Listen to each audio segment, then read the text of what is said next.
죽음의 계곡에서 당을 지키겠다. 절박함이 느껴졌습니다. 유승민 신임 대표 수락연설에서 정말 비장한 각오를 밝혔는데 유승민호 순항이 가능할까요? 좀 험할 것 같지 않습니까? 그 절박함이 느껴지고요. 네, 1차적으로 추가 탈당을 막는 일이 쉽지 않은 일이고 그러나 가장 급한 일입니다. 예. 지금 11명의 현역 의원으로 이제 교섭단체 자격은 잃었지만 어쨌든 정의당보다는 한 2배 정도 되니까요. 예. 예, 그런데 중요한 건 이제 흐름이거든요. 그러니까 여기서 한두 명이라도 추가 탈당이 생기면 그러면 이제 이게 다 한국당으로 흡수되는 흐름인가 보다 라고 이제 유권자들이 생각하게 되고요. 그렇게 되면 바른정당의 지지율이 상당히 빠르게 빠져버릴 수가 있습니다. 그러면 버티고 싶어도 못 버티는 거죠. 그렇죠. 예, 그런 점에서 1차 그 앞으로의 한 달 사이에 추가 탈당이 있을 거냐 아니면 유승민 대표와 새 지도부가 어쨌든 추가 탈당을 막아낼 거냐 이게 1차 이 가늠자가 될 겁니다. 예, 소장님. 고성국 박사님께서 아주 좋은 지적을 하셨습니다. 지금 당장 급한 것은 추가 탈당을 어떻게든지 막는 그렇죠. 이것 자체가 아주 중요한 지금 현안이 돼버렸고요. 저 역시 바른정당의 앞날이 아주 불투명하다라고 생각을 합니다. 왜냐하면 뭐 여러 가지 이유가 있겠습니다만은 지금 당장의 원내 교섭단체로서의 자격을 박탈당하면서 지금 국고보조금 자체가 지금 대폭 삭감된다거나 정말로 여러 가지 어려움이 이제 앞으로 직면하게 될 텐데 유승민 대표도 어저께 이제 그런 말씀했습니다. 이제 추운 겨울을 지내야 되는 상황이 왔다라고 하셨는데. 당이라고 하는 것이 이제 많은 시청자분들이나 유권자들이 잘 모르는 게 뭐냐면은 국회의원급들 내지는 그 정도만 이렇게 보는데 사실은 당이 정확하게 건전하게 제대로 발전하기 위해서는 하부 조직 내지는 지역에 있는 유권자들 활동가들하고 같이 움직여야 되는데 당원들 말씀하시는 당원들이죠. 거죠? 예. 그런데 지금 바른정당 같은 경우에는 그 부분이 어떻게 보면 기초가 좀 튼튼하지 못한 상황이기 때문에 앞으로 있을 지방선거나 이런 데서 어떤 유의미한 결과를 내는 것이 쉽지 않은 상황이고 거기서 만약에 뭐 가시적인 어떤 효과가 나지 못했을 때 당의 존립 자체도 흔들릴 수 있는 그런 상황이 아마 전개되지 않을까라는 예상을 할 겁니다. 당이라는 건 사실 선거가 있기 때문에 존재하는 건데 내년에 있을 지방선거 6.13 지방선거에 올인하는 모양새인데 국회의원뿐만 아니라 원외 위원장 또 기초 광역 의원들까지 많이 탈당을 했기 때문에 내년 6월 13일에 있을 지역 그 지방 선거에서 성과를 거둘 수 있을 것으로 보십니까? 어떻습니까? 우선 전국적으로 후보를 다 낼 수 있는지가 의문인 상황이죠. 예, 그렇지만 지방선거를 볼 때 대체로 이제 광역단체장을 어느 당이 몇 자리를 하느냐. 그렇죠. 세종시까지 포함하면 광역단체장이 17명이거든요. 예. 그래서 대개 17명 중에 몇 명을 하느냐. 9대 8을 대개 그래서 여야의 승부의 어떤 기점으로 봅니다. 이제 그런 점에서 보면 의외로 바른정당은 지금 현역 광역단체장 2명을 보유하고 있거든요. 그렇죠. 예, 제주와 경기도. 경기도의 남경필 지사, 제주의 원희룡 지사요. 예. 그러니까 이런 점에서는 그 광역을 기준으로 보면은 아주 절망적인 상황은 아닙니다. 그리고 유승민 대표가 내년 지방선거에 모든 걸 걸겠다고 했는데 안 걸 수가 없어요. 지금 현역 의원 11명인데 지방선거에서 참패를 해서 광역을 한 자리도 못 건졌다. 그렇죠. 이렇게 되면 아마 가만히 놔둬도 당은 거의 공중분해될 겁니다. 예. 그런 점에서 승부를 걸 수밖에 없는데 한 가지 이제 승부처는 어디에 있는가 하면요. 예. 보수 유권자, 바른정당도 보수 정당 아닙니까?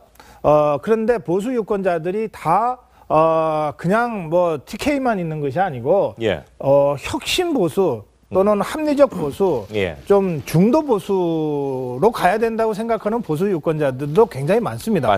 그리고 이분들은 대체로 마음 둘 곳이 없어서 지금 부동층 쪽으로 지지 정당 없음으로 지금 가 있거든요. 무당파 쪽으로 가 있죠. 그렇다면 그동안 유승민 대표가 전면에 나서지 못한 상태에서 당이 어떤 면에서 과도기적인 기간을 거쳤는데 이제 그 중도 개혁의 노선이 분명한 유승민 대표가 당 대표가 돼서 모든 걸 걸고 내년 지방선거에 승부를 하면서 중도 개혁 노선을 정확하게 국민들한테 전달할 수만 있다면 관망하고 있던 보수 혁신을 희고하는 보수 유권자들이 한국당이 아니라 바른정당 쪽에 힘을 모아줄 수도 있어요.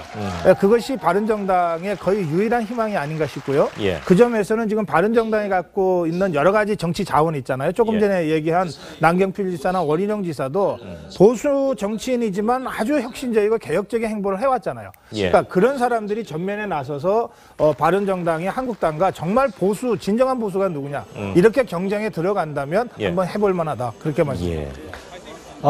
지금 바른정당으로서는 이제 내년에 지금 당장에 놓여 있는 지금 지방선거에서 어떻게든지 좀 족적을 남겨야 이제 생존의 문제로부터 자유로워지는 상황인데 사실 선거라는 게 여러 이제 요소들이 이제 개입이 됩니다. 그런데 바른정당으로서는 제가 보기에는 녹록지 않은 상황이 펼쳐질 거라고 이제 여러 전문가들도 거의 공통된 지금 견해를 보이고 있고 만의 경우 지금 유일하게 탈출구로 지금 바라볼 수 있는 것이 국민의당과의 어떤 연합 내지는 합체를 통해서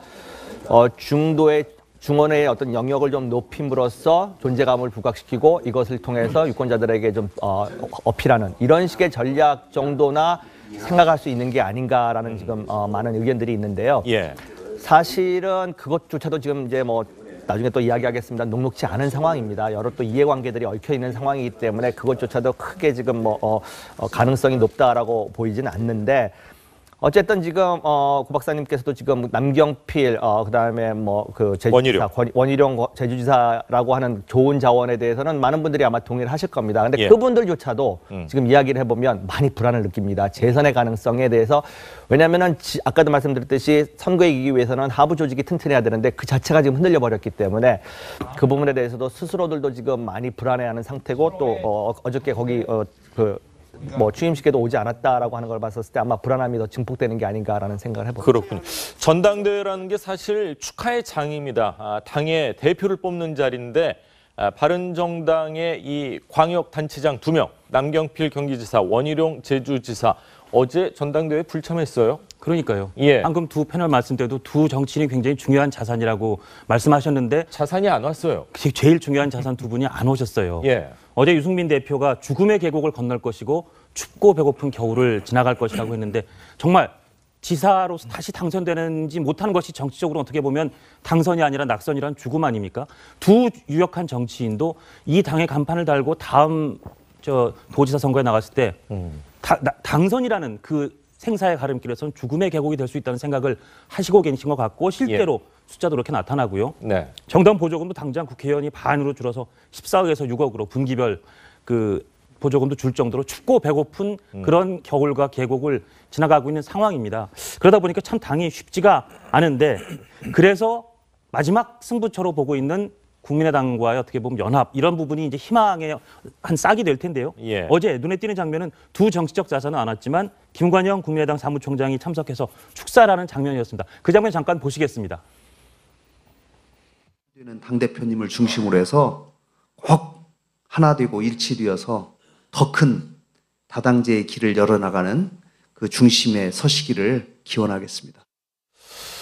국민의당에서만 유일하게 좀 오신 것 같은데 우리가 그냥 눈으로만 봤을 땐 국민의당과 좀 더 가까워지고 한국당 같은 경우는 지금 홍준표 신임 대표가 예방까지 거절을 했어요. 아무래도 대선에 있었던 앙금이 아직도 남아있는 거 아닌가 하는 생각인데 간다면은 어느 쪽으로 가는 것이 꼭 제가 이렇게 하니까 강제로 이렇게 통합을 하라 그러는 것 같은데 그런 의미는 아니고 어떤 방향이 옳은 선택일까요? 어쨌든 정치는 현실이기 때문에 방금 말씀하신 것은 강요된다기보다는 필요에 의해서 생존에 의해서 어느 쪽으로 가는 것이 유리한지 내지는 어느 쪽으로 가는 것이 가능한지 이 부분에 대해서는 당에 있는 전략가들은 늘 고민을 하는 상황이고요.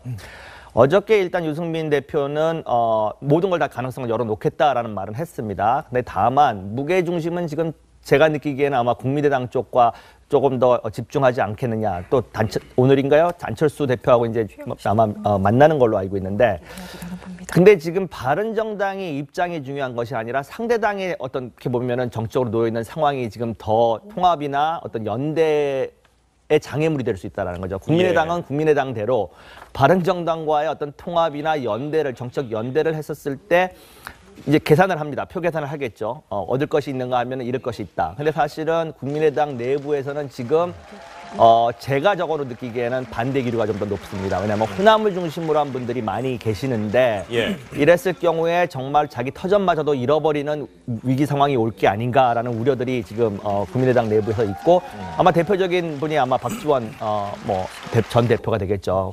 공개적으로 그거에 대해서 지금 계속해서 안 되는 상황을 지금 만들어 나가고 있고 또 스스로가 지금 내년에 이제 있을 지방선거에 나오는 상황에서 자기에게 불리한 식의 정적 지형이 형성되는 것 자체를 용납하지 않으려고 아마 할 거기 때문에 그것 역시 녹록지 않은 상황이고 또 자유한국당과의 통합은 자유한국당 쪽에서 일단 문을 막았지 않습니까? 이제 문 닫혔다. 더 이상 들어올 수 없다. 그다음에 요번에 지난 대선 과정뿐만 아니라 이번 통합 과정에서 돌아오는 과정에서 또 불거진 어떤 그런 감정의 골들이 깊기 때문에 그것 역시 녹록지 않다. 정말로 앞으로 바른정당은 조금 험난한 길이 예상되고 있는 상황입니다.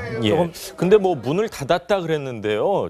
제 생각으로는 말만 문을 닫았지 실질적으로 오겠다 그러면은 또 뭐 술자리 한잔 하면서 회식하면서 금세 풀어질 수 있는 그런 분위기가 아닌가 생각이 되는데 홍 대표가 예방을 막았어요. 인사를 하겠다 했는데 막은 거는 어떤 의미가 있는 겁니까? 다 의미가 있는 거죠. 좀 몇 가지로 나눠서 좀 말씀을 좀 드리고 싶은데 우리나라 정당 뭐 다른 나라도 그렇습니다만 대권 주자가 여러 명 있는 정당이 경쟁력이 있는 겁니다. 물론이죠. 그런 점에서 보면 바른정당은 비록 국회의원 숫자는 11명으로 줄었지만 유력한 대권 주자가 3명이나 있어요. 아까 이미 여러 번 거론됐습니다만 남경필 지사나 원희룡 지사는 10년 전부터 대권 주자로 다들 국민들이 차세대로 여론조사를 했던 사람들 아닙니까? 여기에 유승민 의원이 있어요. 상대적으로 뭐 의석수는 뭐 지금 뭐 110석을 넘지만 한국당에 그렇게 대중적으로 국민적으로 지지도가 높고 인지도가 높은 대권 주자는 홍준표 대표 말고는 거의 없습니다. 그러니까 국회의원 숫자만 볼 게 아니라 그런 점들까지를 보면서 양당이 앞으로 어떻게 행보할 것인가를 봐야 되고요. 제가 지금 대권 주자 이미 뭐 몇 년 전부터 대권 주자로 거론됐던 사람으로 제가 남경필, 원희룡 두 사람을 얘기했잖아요. 객관적으로 그렇다는 거예요. 그렇다면 이 사람들은요. 당장 내년에 경기지사나 제주지사 재선하는 것이 물론 현안이고 중요한 문제겠지만 안 된다고 해서 대권 주자의 길이 막히는 건 아닙니다. 그러니까는 원희룡의 정치, 남경필의 정치는 내년 지방선거 결과와 상관없이 계속 있다는 거예요. 그런 점들이 그 국민들이 바라볼 때 당이나 정치 지도자들을 바라볼 때 선택하는 굉장히 중요한 요소다. 이런 점을 좀 같이 봤으면 좋겠고요. 지금 그 한국당이 문을 닫았기 때문에 바른정당이 지금 뭐 문 좀 열어주세요라고 두드릴 그런 상황은 아니에요. 오히려 국민의당은 선거연대, 그러니까 통합은 일단 다음으로 좀 밀어놓고 선거연대 쪽으로 방향을 튼 지가 꽤 됐지 않습니까? 그리고 선거연대에 대해서는 지금 유승민 체제도 굉장히 적극적으로 지금 임하겠다는 거거든요. 그래서 저는 국민의당과 바른정당 간의 선거연대는 조만간 그 논의를 하기 위한 테이블이 가동될 가능성이 있다고 생각합니다. 이렇게 되면 오히려 의원 숫자는 늘렸지만 야권에서 한국당이 오히려 배제될 수도 있습니다. 그런 점들 때문에 저는 한국당도 문은 닫았지만 선거연대에 관해서는 열 수밖에 없을 거다. 예를 들어서 민주당 후보 내고 바른정당과 국민의당이 연대해서 한 명의 후보를 내고 한국당이 후보를 낸다 치자고요. 3파전이 됐다. 그러면 한국당이 17개 광역 중에서 몇 개나 승리를 장담할 수 있겠습니까? 그런 점에서 저는 야권 간의 후보 연대는 시간의 문제지 한국당도 응하지 않을 수 없다 이렇게 생각하거든요. 그렇게 되면 선거 지형은 지금 우리가 생각하는 거와는 완전히 달라지는 겁니다. 그러니까 그런 의미에서 정치는 정말 생물인 거죠. 그런 가능성들을 다 열어놓고 지금 바른정당을 볼 필요가 있습니다. 고 박사님께서 이 국민의당에 대한 애정이 많으신 듯한 그런 느낌을 받았는데 자, 유승민 대표가 12월 중순까지 어떤 결정을 내리겠다. 12월 중순이라고 못 박은 건 내년 지방선거 때문에 그런 건가요? 어떻게 보십니까? 그렇죠. 현실적으로 대체로 뭐 공천을 하고 그렇죠? 그러려면 이제 경험이 있으시니까 6월에 선거를 하면 아무리 늦어도 3월 말 정도에는 공천을 확정 지어줘야 맞습니다. 되거든요. 그래야 후보들이 최소한의 선거 운동을 할 거 아닙니까? 그러면 당이 후보를 각자 낸 다음에 이걸 단일화하려고 그러면 정말 힘듭니다. 누군가 후보로 공천을 받았다가 포기시켜야 되니까요. 그래서 각 당이 후보를 선정하기 전에 후보 단일화 논의를 하는 것이 훨씬 더 쉽죠. 그렇게 소급을 해서 보자면 12월 정도에는 우리가 단일화 후보를 냅시다라고 하는 데는 합의가 있어야 돼요. 그렇게 해서 국민의당, 바른정당, 뭐 한국당까지 포함해서 만약에 야권 단일 후보를 내자 그러면 1월, 2월에 단일 후보를 위한 여러 가지 회의와 뭐 공동의 여론조사나 이런 것들을 해야 되기 때문에 대개 12월 정도를 뭐 꼭 유승민 대표만 아니더라 안철수, 홍준표 대표 모두 시점은 그 정도로 생각할 겁니다. 자, 연일 계속되고 있는 적폐청산 이야기를 좀 하도록 하겠습니다. 검찰 수사가 이명박 전 대통령으로 향하면서 정치권 공방도 점점 뜨거워지고 있어요.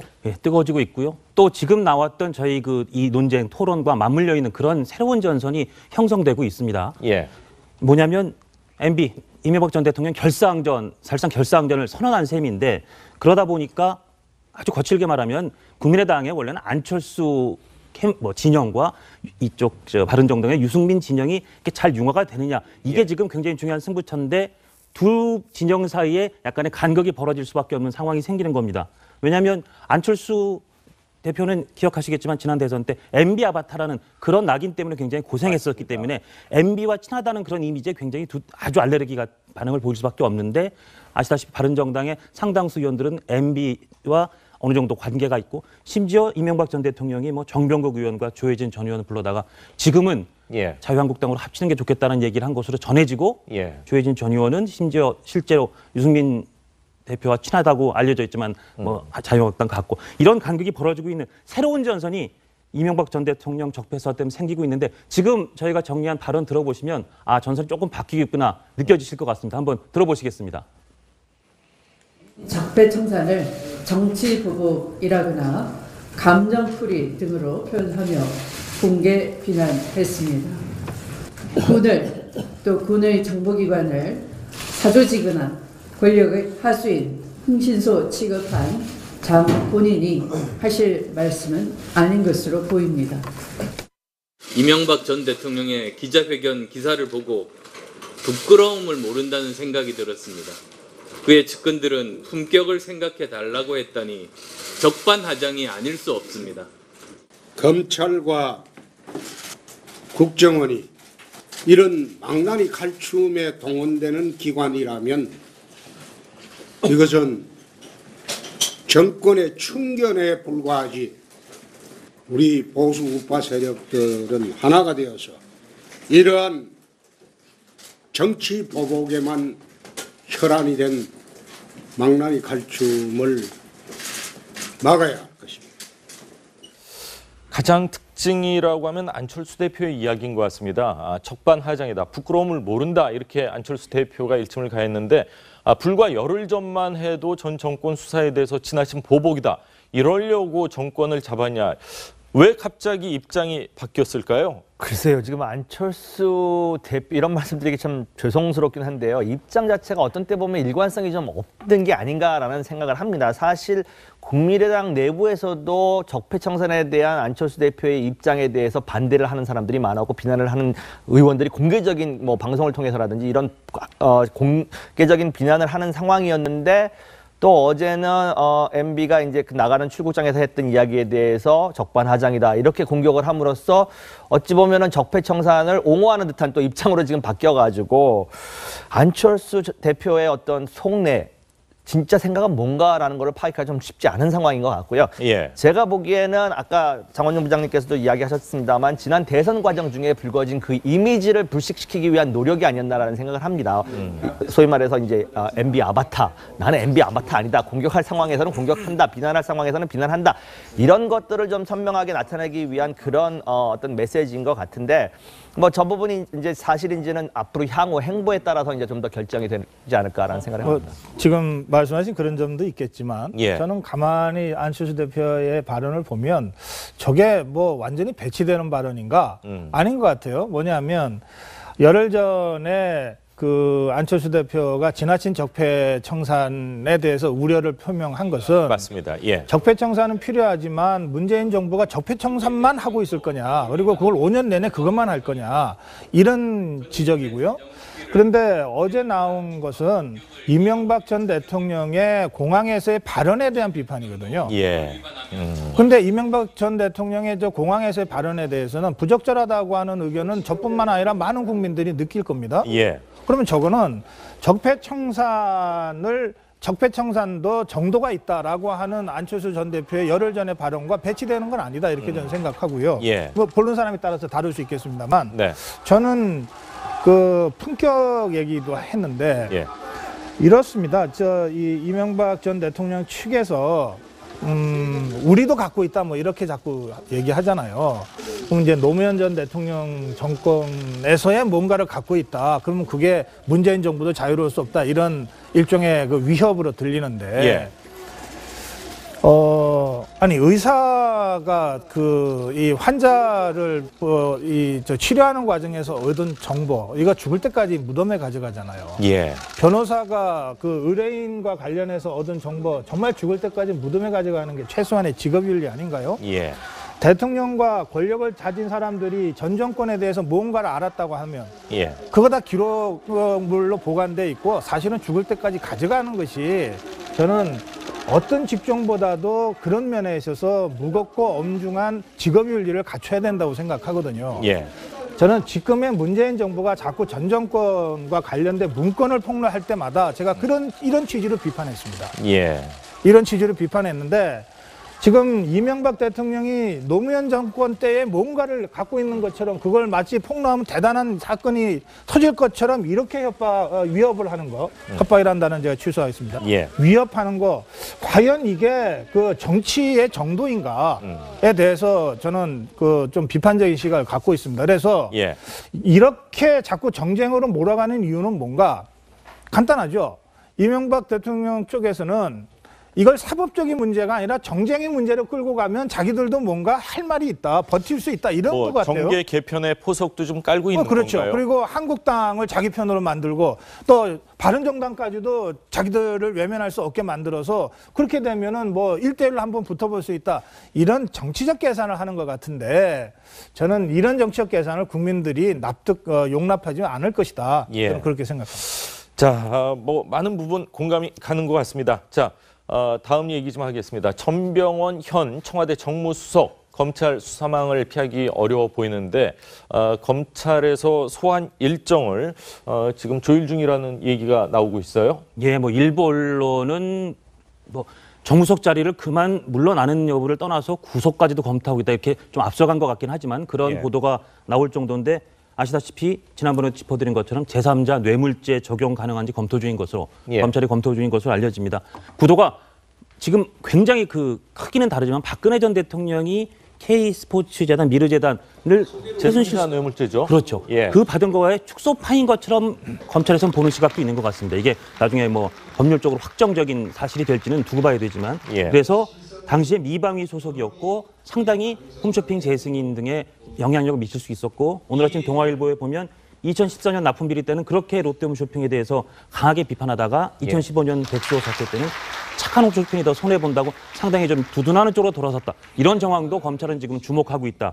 그래서 전병헌 수석이 참 이 수사를 이렇게 무사하게 잘 통과할 가능성은 지금으로선 상당히 낮아 보입니다. 예. 자, 뭐 논두렁 시계 얘기를 했습니다. 노무현 대통령께서 뭐 논두렁의 시계를 버려서 그 당시에 아직도 기억나는 게 금속 탐지기 든 많은 사람들이 그 논두렁을 왔다 갔다 했던 기억이 나는데 그것에 비유를 했습니다. 답답함을 토로한 걸로 저희가 받아들여야 될까요? 아니면은 청와대 현 정무수석이기 때문에 검찰에 대한 무언의 뭐 압박이라고 봐야 될까요? 글쎄요. 전병헌 수석 입장에서는 뭐 사실관계에 대해서는 억울한 면이 있을 수도 있겠습니다만은 지금과 그 당시의 상황은 너무나 많이 다르다는 것을 국민들이 알고 있지 않습니까? 그 당시에는 사실은 정권이 넘어간 상태에서 검찰이 그 피의자 사실에 대해서 이렇게 좀 흘린다거나 이런 부분이 있을 수 있는 상황이지만 사실 정무수석이라고 하는 지금의 살아있는 정권에 대해서 검찰이 그 정도의 어떤 언론 플레이를 할 수 있는 가능성은 제가 보기엔 높지 않다라고 봅니다. 예. 어떻게 보면은 본인 입장에서는 좀 억울한 측면이 있을 수 있을지는 나중에 이제 있는지는 나중에 이제 조사를 해보면서 좀 더 밝혀질 수 있겠습니다. 그리고 지금 뭐 확정적으로 말씀드리기는 좀 어려운 부분은 있습니다만은 지금 스스로가 거기에 있다는 것만 갖고도 여러 말들이 지금 나오고 있는 상황입니다. 수사가 제대로 진행이 되겠느냐, 소환을 한 정무수석이라고 하는 타이틀을 걸고 포토라인에 쓰는 것 자체가 이번 정권에 대한 부담, 그다음에 청와대에 대한 부담, 대통령에 대한 부담, 이 부분을 눈에 뻔히 보이는 상황에서 제 개인적인 생각은 곧 거취에 대한 입장을 아마 표명하지 않을까. 그것은 이제 대통령이 이제 내일 오시기 때문에 이 부분에 대한 어떤 논의들이 있을 것이고, 또 일부 언론 보도이긴 합니다만은 이미 임종석 비서실장과 계속 면담을 진행 중이다, 이런 이야기들도 나오고 있습니다. 그랬을 때 이 부분에 대한 어떤 이제 진행이 다음 주부터는 아마 본격적으로 좀 되지 않을까라는 예상을 봅니다. 고 박사님. 이 정치인은 의혹 제기만으로도 책임을 느낄 수밖에 없는 어려운 자리죠. 논두렁식의, 그러니까 노무현 전 대통령과 자신의 처지를 비교해서 얘기한 것은 노무현 전 대통령을 지금도 사랑하고 존경하는 많은 분들한테 아마 불쾌하게 들렸을 가능성이 있습니다. 그 점에서 적절한 비유가 아니었던 것 같습니다. 그리고 뭐 이지수 소장 말씀대로 저도 어제 그제 계속 이 상황을 보면서 스스로 수석직을 빨리 사퇴해야 된다, 이런 사의 표명을 해야 된다고 제가 말씀드렸는데, 다만 한 가지 마음에 걸리는 건요.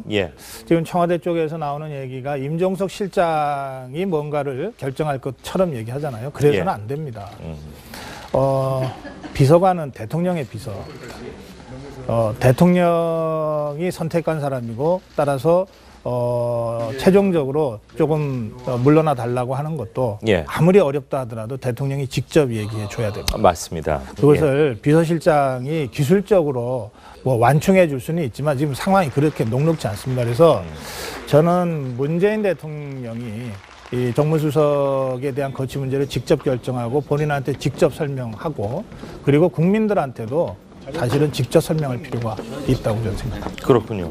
자, 이번 정권뿐만이 아니라 전 정권의 정무수석들의 잔혹사도 계속되고 있는데, 과연 수사나 어떤 방향으로 흘지 계속해서 지켜보도록 하겠습니다. 정치권 이야기 오늘 여기까지 듣겠습니다. 감사합니다. 죽음의 계곡에서 당을 지키겠다, 절박함이 느껴졌습니다. 유승민 신임 대표 수락 연설에서 정말 비장한 각오를 밝혔는데, 유승민호 순항이 가능할까요? 좀 험할 것 같지 않습니까? 그 절박함이 느껴지고요. 네, 1차적으로 추가 탈당을 막는 일이 쉽지 않은 일이고, 그러나 가장 급한 일입니다. 지금 11명의 현역 의원으로 이제 교섭단체 자격은 잃었지만 어쨌든 정의당보다는 한 2배 정도 되니까요. 그런데 중요한 건 이제 흐름이거든요. 그러니까 여기서 한두 명이라도 추가 탈당이 생기면, 그러면 이제 이게 다 한국당으로 흡수되는 흐름인가 보다 라고 이제 유권자들이 생각하게 되고요. 그렇게 되면 바른정당의 지지율이 상당히 빠르게 빠져버릴 수가 있습니다. 그러면 버티고 싶어도 못 버티는 거죠. 그렇죠. 그런 점에서 1차 앞으로의 한 달 사이에 추가 탈당이 있을 거냐, 아니면 유승민 대표와 새 지도부가 어쨌든 추가 탈당을 막아낼 거냐, 이게 1차 이 가늠자가 될 겁니다. 소장님. 고성국 박사님께서 아주 좋은 지적을 하셨습니다. 지금 당장 급한 것은 추가 탈당을 어떻게든지 막는 이것 자체가 아주 중요한 지금 현안이 돼버렸고요. 저 역시 바른정당의 앞날이 아주 불투명하다라고 생각을 합니다. 왜냐하면 여러 가지 이유가 있겠습니다만은 지금 당장의 원내 교섭단체로서의 자격을 박탈당하면서 지금 국고보조금 자체가 지금 대폭 삭감된다거나 정말로 여러 가지 어려움이 이제 앞으로 직면하게 될 텐데, 유승민 대표도 어저께 이제 그런 말씀했습니다. 이제 추운 겨울을 지내야 되는 상황이 왔다라고 하셨는데, 당이라고 하는 것이 이제 많은 시청자분들이나 유권자들이 잘 모르는 게 뭐냐면은 국회의원급들 내지는 그 정도만 이렇게 보는데, 사실은 당이 정확하게 건전하게 제대로 발전하기 위해서는 하부 조직 내지는 지역에 있는 유권자들, 활동가들하고 같이 움직여야 되는데, 당원들 말씀하시는 당원들이죠. 거죠? 그런데 지금 바른정당 같은 경우에는 그 부분이 어떻게 보면 기초가 좀 튼튼하지 못한 상황이기 때문에 앞으로 있을 지방선거나 이런 데서 어떤 유의미한 결과를 내는 것이 쉽지 않은 상황이고, 거기서 만약에 가시적인 어떤 효과가 나지 못했을 때 당의 존립 자체도 흔들릴 수 있는 그런 상황이야.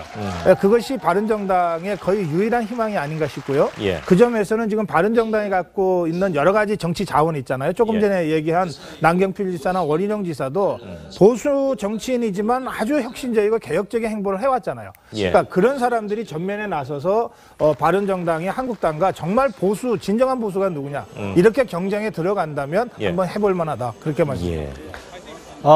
지금 뭐 바른정당으로서는 이제 내년에 지금 당장에 놓여 있는 지금 지방선거에서 어떻게든지 좀 족적을 남겨야 이제 생존의 문제로부터 자유로워지는 상황인데 사실 선거라는 게 여러 이제 요소들이 이제 개입이 됩니다. 그런데 바른정당으로서는 제가 보기에는 녹록지 않은 상황이 펼쳐질 거라고 이제 여러 전문가들도 거의 공통된 지금 견해를 보이고 있고. 만의 경우 지금 유일하게 탈출구로 지금 바라볼 수 있는 것이 국민의당과의 어떤 연합 내지는 합체를 통해서 중원의 어떤 영역을 좀 높임으로써 존재감을 부각시키고 이것을 통해서 유권자들에게 좀 어필하는 이런 식의 전략 정도나 생각할 수 있는 게 아닌가라는 지금 많은 의견들이 있는데요. 사실은 그것조차도 지금 이제 뭐 나중에 또 이야기하겠습니다. 녹록지 않은 상황입니다. 여러 또 이해관계들이 얽혀 있는 상황이기 때문에 그것조차도 크게 지금 가능성이 높다라고 보이지는 않는데 어쨌든 지금 고 박사님께서도 지금 남경필 그다음에 그 제주지사 원희룡 제주지사라고 하는 좋은 자원에 대해서는 많은 분들이 아마 동의를 하실 겁니다. 근데 그분들조차도 지금 이야기를 해보면 많이 불안을 느낍니다. 재선의 가능성에 대해서. 왜냐하면은 아까도 말씀드렸듯이 선거에 이기기 위해서는 하부 조직이 튼튼해야 되는데 그 자체가 지금 흔들려 버렸기 때문에 그 부분에 대해서도 스스로들도 지금 많이 불안해하는 상태고 또 어저께 거기 취임식에도 오지 않았다라고 하는 걸 봤었을 때 아마 불안함이 더 증폭되는 게 아닌가라는 생각을 해봅니다. 그렇군요. 전당대회라는 게 사실 축하의 장입니다. 당의 대표를 뽑는 자리인데 바른정당의 이 광역단체장 2명, 남경필 경기지사, 원희룡 제주지사 어제 전당대회에 불참했어요. 그러니까요. 방금 두 패널 말씀 때도 두 정치인이 굉장히 중요한 자산이라고 말씀하셨는데 자산이 안 왔어요. 제일 중요한 자산 두 분이 안 오셨어요.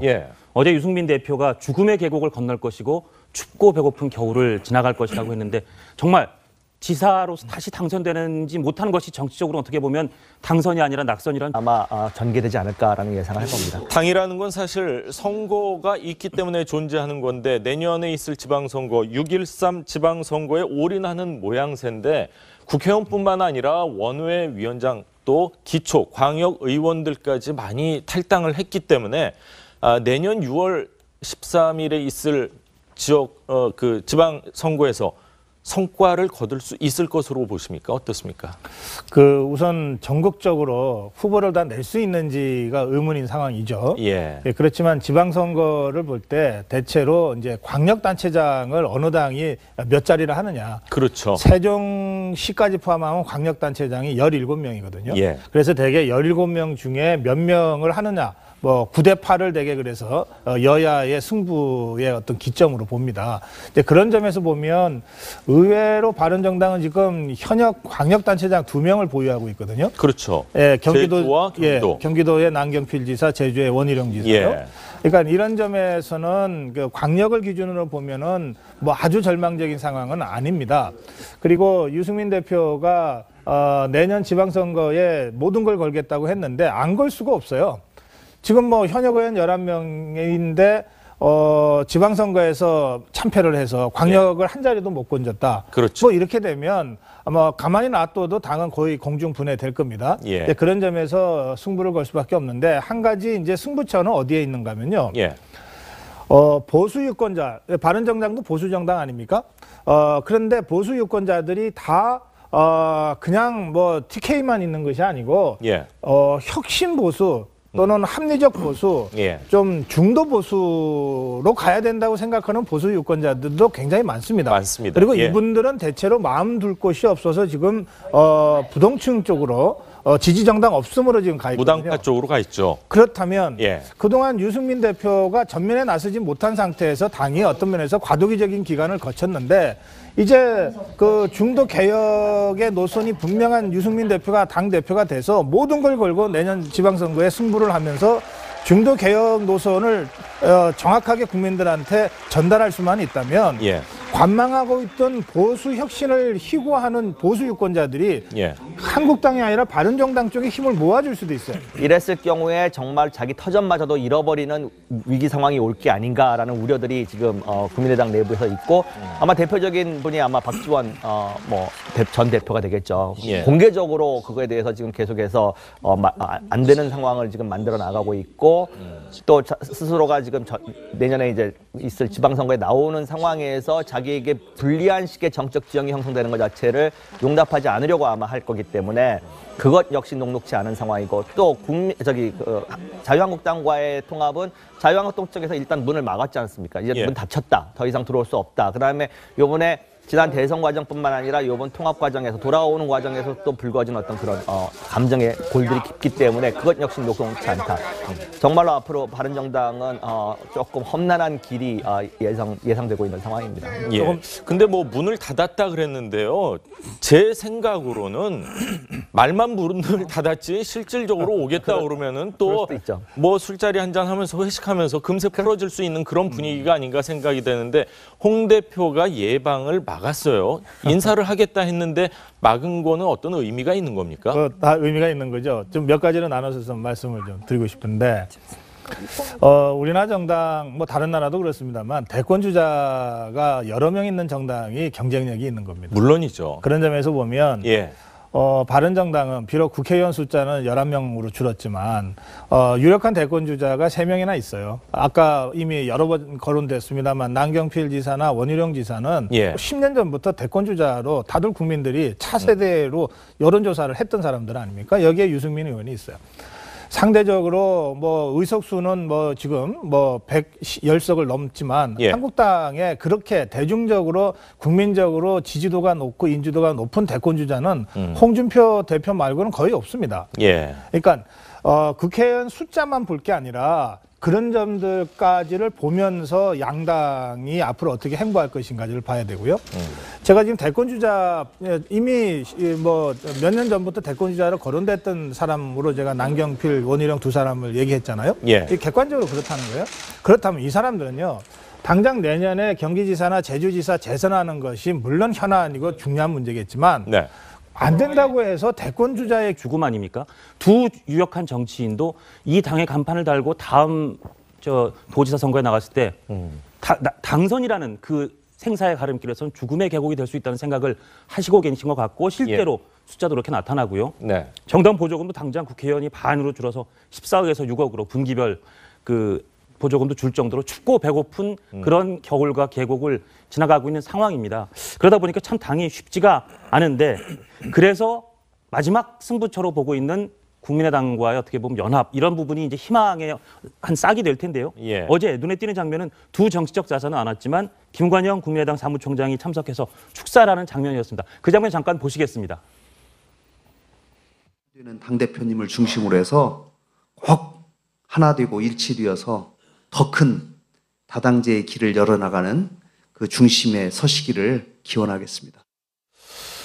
국민의당에서만 유일하게 좀 오신 것 같은데 우리가 그냥 눈으로만 봤을 땐 국민의당과 좀 더 가까워지고 한국당 같은 경우는 지금 홍준표 신임 대표가 예방까지 거절을 했어요. 아무래도 뭐 대선에 있었던 앙금이 아직도 남아있는 거 아닌가 하는 생각인데 간다면은 어느 쪽으로 가는 것이 뭐 꼭 제가 이렇게 하니까 뭐 강제로 이렇게 통합을 하라 그러는 것 같은데 그런 의미는 아니고 어떤 방향이 옳은 선택일까요? 어쨌든 정치는 현실이기 때문에 방금 말씀하신 것은 뭐 강요된다기보다는 필요에 의해서 생존에 의해서 어느 쪽으로 가는 것이 유리한지 내지는 어느 쪽으로 가는 것이 가능한지 이 부분에 대해서는 뭐 당에 있는 전략가들은 늘 고민을 하는 상황이고요.